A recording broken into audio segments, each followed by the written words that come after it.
ইরাকের সেই নবীর বংশধরের ওলিদের বংশধরের মানুষ হলো বঙ্গবন্ধু শেখ মুজিবুর রহমান। শেখ হাসিনা মানুষ রূপী দেবী হিসাবে এসেছে। একটি শব্দ উচ্চারণ করতে চাই, সেটি হচ্ছে হযরত শেখ হাসিনা।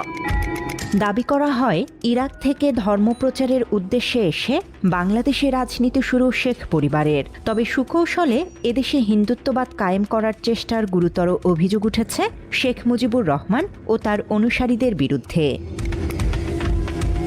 অভিযোগ রয়েছে স্বাধীনতার পর থেকেই বাংলাদেশের শিক্ষা ব্যবস্থা ও পাঠ্যক্রম থেকে ইসলামী মূল্যবোধ মুছে ফেলার এক গভীর ষড়যন্ত্র শুরু হয়।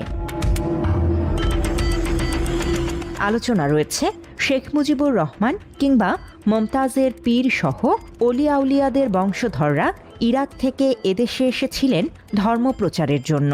ওলিদের বংশধর কি এটা আপনারা জানেন তো সবাই। ইরাকের সেই নবীর বংশধরের ওলিদের বংশধরের মানুষ হলো বঙ্গবন্ধু শেখ মুজিবুর রহমান। কিন্তু বিশ্লেষকদের মতে এটি সম্পূর্ণ অবাস্তব ও ভিত্তিহীন বক্তব্য। মূলত ধর্মপ্রচার নয়, বরং এদেশে ভারতের আদর্শ ও হিন্দুত্ববাদ কায়েম করাই ছিল তাদের প্রধান লক্ষ্য। আর এই যাত্রা শুরুটা হয়েছিল বাংলাদেশের শিক্ষা ব্যবস্থা কিংবা স্কুল বিশ্ববিদ্যালয়ের পাঠ্যপুস্তকের মাধ্যমে। এর প্রথম ধাপ হিসেবেই সুকৌশলে আওয়ামী মুসলিম লীগ থেকে মুসলিম শব্দটি বাদ দেয়া হয়। 1972 সালে ক্ষমতায় আসার পরপরই ঢাকা বিশ্ববিদ্যালয়ের প্রধান ফটক ও মনোগ্রাম থেকে ইকরা বিইসমি রাব্বিকাল্লাযী খালাক বা কোরআনের আয়াত মুছে ফেলেন শেখ মুজিব। বিভিন্ন বিশ্ববিদ্যালয় থেকে মুছে ফেলা হয় মুসলিম শব্দ। প্রখ্যাত আলেম দেলওয়ার হোসাইন সাইদির বিভিন্ন বক্তব্যেও ইতিহাস থেকে এই ইসলামী চিহ্ন মুছে ফেলার আক্ষেপ উঠে এসেছে। সমস্ত বিশ্ববিদ্যালয়ের মনোগ্রাম থেকে ইকরা বিসমি রাব্বিকাল্লাযী খালাক রব্বি জিদনি ইলমা এটাকে তারা বাদ দিয়েছিল। প্রশ্ন উঠছে 1972 সালে এসে ঢাকা বিশ্ববিদ্যালয়ের লোগো থেকে ইকরা বিইসমি সরিয়ে সেখানে ব্যঞ্জন বর্ণ অ আ ক খ লিখে দেওয়ার পেছনের আসল উদ্দেশ্য কি ছিল?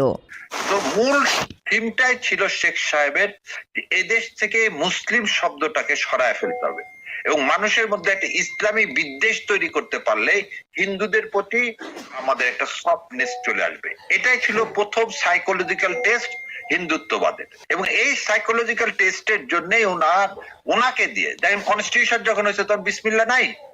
91% মুসলমানের দেশে কনস্টিটিউশনে বিসমিল্লাহ ছিল না।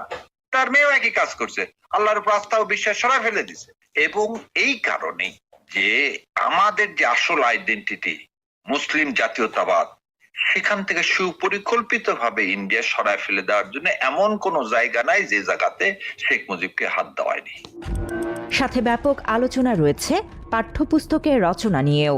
বাংলাদেশের জাতীয় পশু রয়্যাল বেঙ্গল টাইগার হওয়া সত্ত্বেও 71-এর পর থেকে কেন গরুর রচনা বাধ্যতামূলক করা হলো? বিশ্লেষকরা বলছে গরু ভারতের মাতা। ভারতের প্রতি সাংস্কৃতিক আনুগত্য থেকেই গরুকে এত প্রাধান্য দেয়া হয়েছে। এমনকি পাঠ্য বইয়ে শরৎচন্দ্র চট্টোপাধ্যায়ের মহেশ নামের গরুর গল্পটিকেও অতিরিক্ত গুরুত্ব দিয়ে পড়ানো হয়েছে যুগ যুগ ধরে। পুরা শিক্ষা ব্যবস্থাটাকে শেষ করে দিলেন। যেখানে আমাদের কথা ছিল সেই পাকিস্তান হওয়ার পর থেকে এদেশে একটা শিক্ষা ব্যবস্থা হবে কি কর্মমুখী শিক্ষা ব্যবস্থা, একটা ভোকেশনাল শিক্ষা ব্যবস্থা। সেই জায়গা থেকে সম্পূর্ণ সরে এসে একটা ডিপেন্ডেন্ট শিক্ষা ব্যবস্থা তৈরি করে দিল, যে শিক্ষা ব্যবস্থাটার মূল কথাই হচ্ছে ভারত মাতা। তো ভারত মাতার জন্য ওনারা কি করলেন? ইনডিরেক্টলি ওখানে গরু নিয়ে আসলেন, ইনডিরেক্টলি ওখান থেকে নজরুল ইসলামকে সরিয়ে ফেললেন। মাত্র 30% টাকায় জমির মালিক হয়ে নতুন বাংলাদেশের গড়ে তোলার স্বপ্ন দেখা বাংলা বসতি। সাংস্কৃতিক আগ্রাসনের শিকার হয়েছেন বিশ্বমানের মুসলিম কবি ও বাংলাদেশের জাতীয় কবি কাজী নজরুল ইসলামও। পাঠ্যক্রমে তাকে সুকৌশলে উপেক্ষা করে রবীন্দ্রনাথ ঠাকুরকে অনেক উঁচুতে স্থান দেয়া হয়েছে বলেই মত বিশেষজ্ঞদের। একজন মুসলিম কবি হওয়ায় নজরুলকে যথাযথ মূল্যায়ন করা হয়নি বলে মনে করেন অনেকেই। গত 17 বছরে মুজিব কন্যা শেখ হাসিনার শাসনামলেও পাঠ্যক্রমে আনা হয় ব্যাপক উদ্দেশ্য প্রণোদিত পরিবর্তন। স্কুল কলেজের বই থেকে নবী রাসূলদের জীবনী বাদ দিয়ে সেখানে শেখ মুজিবের বাবার নাম যুক্ত করা হয়।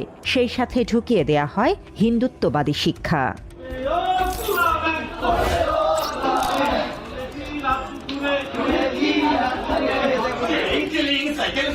শেখ হাসিনার ব্যক্তিগত জীবনেও এর প্রভাব স্পষ্ট। পূজায় অংশগ্রহণ, ভারতের সাথে অতিরিক্ত সখ্যতা, অন্যের ধর্মীয় উৎসবে অতি উৎসাহ এবং তার ছেলে মেয়ের বিয়ের ধরন সবকিছুতেই হিন্দুত্ববাদের প্রতি এক ধরনের বিশেষ দুর্বলতা লক্ষ্য করা গেছে।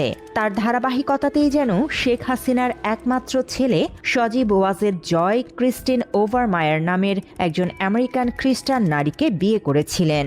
আমার ছেলের বউ ইহুদি না, হ্যাঁ সে খ্রিস্টান। খ্রিস্টান আমাদের আহলে কিতাব। এমনকি শেখ হাসিনা ভারতের নিয়ম মেনে তাদের মিশন বাস্তবায়ন করে হিন্দু ধর্মের দুর্গা দেবী সেজেছেন বলেও সমালোচনা রয়েছে। শেখ হাসিনা আমাদের কাছে মানুষ রূপী দেবী হিসাবে এসেছে এই বিশ্বাস রাখতে পারেন। অন্যদিকে শেখ হাসিনাকে হজরত বলে সম্বোধন করে খোদ সংসদেই আওয়ামী লীগের এমপিরা নামের পূর্বে হজরত শব্দটি যুক্ত করার প্রস্তাব দেন। শেখ হাসিনার নাম উচ্চারণের পূর্বে তার প্রতি সম্মানসূচক একটি শব্দ উচ্চারণ করতে চাই, সেটি হচ্ছে হজরত শেখ হাসিনা। এরই মাঝে নিয়মিত বুখারী শরীফ পড়ার দাবি করেন শেখ হাসিনা। তবে হাসিনার কুরআনের আয়াত ঠিকভাবে উচ্চারণ করতে না পারা নিয়ে বিশিষ্ট ইসলামী ব্যক্তিত্ব দেলোয়ার হোসাইন সাইদি কঠোর সমালোচনা করেন। যার যা ধর্ম তার তার কাছে। তুমি কোরআন সিন্দিগিতে পড়ো নাই, কোরআন বানান করে কেমনে তাও জানো না। পরিসংখ্যান বলছে ৯৫% মুসলিম অধ্যুষিত একটি দেশ বাংলাদেশ। তাই এখানকার শিক্ষা ব্যবস্থা কেমন হওয়া উচিত তা নিয়ে ভাবার সময় এসেছে। পাঠ্যপুস্তকে অবশ্যই নবী রাসূলদের আদর্শ, উত্তম আখলাক ও চরিত্র গঠনের শিক্ষা থাকতে হবে বলে দাবি সচেতন মহলের। সেই সাথে মতামত রয়েছে কিয়ামত, হাসর এবং চুরি, মদ ও জুয়ার মতো খারাপ কাজের শাস্তির বিষয়ে শিশুদের সচেতন করার পাশাপাশি বিজ্ঞান ভিত্তিক আধুনিক শিক্ষাকেও সমান গুরুত্ব দিতে হবে, যেন নতুন আবিষ্কার ও জ্ঞান অর্জনের মাধ্যমে ভবিষ্যৎ প্রজন্ম রাষ্ট্রের কল্যাণে কাজ করতে পারে। বাংলা এডিশন, ঢাকা।